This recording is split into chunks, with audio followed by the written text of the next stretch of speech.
जोङो नारा नाथा नाजागासिनो दङ। आं मिजिंथियो खम समनि गेजेरावनो जोङो बिथांमोनखौबो जेलनिफ्राय बरननो हागोन। जिखिनि केस दङ बेखौ उइथड्र खालामनो थाखाय जोङो नाजागासिनो दङ। उकिलफोरजों जोङो एनि टाइम सावरायगासिनो दङ। बेखौबो जोङो हागोन होननानै मिजिंथिदों।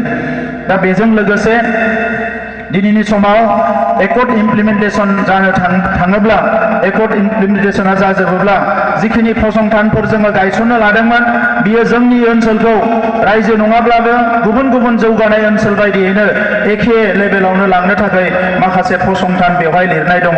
दा बे फसंथानफोरखौ जोङो गायसननो थाखाय मोनसे गोजोनथाव खौरां। क'क्राझार सहरनि जेडे रडजों नांजाबनाय गोजोनपुरि रयेल एनफिल्ड श'रुमनि गोजौआव थानाय आइ आफा बिएम इनस्टिट्युट अफ पेरामेडिक्स बेखेवदों।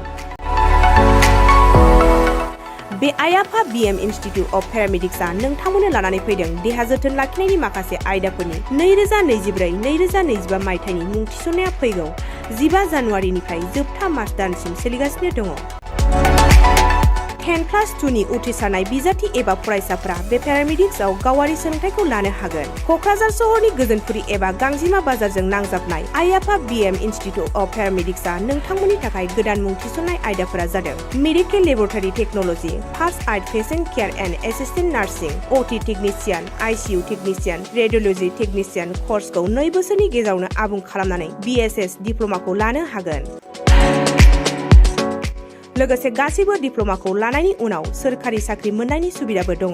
जुदि नोंथांमोनहा बेफोर कर्सनि थाखाय गोदानै मुं थिसननो गोसो दङब्ला आइ आफा बिएम इनस्टिट्युट अफ पेरामेडिक्सनि नैबे जानबुं नम्बर 9395899391 एबा 8638391746 आव थोंजों सुलाद लाहरनो हागोन।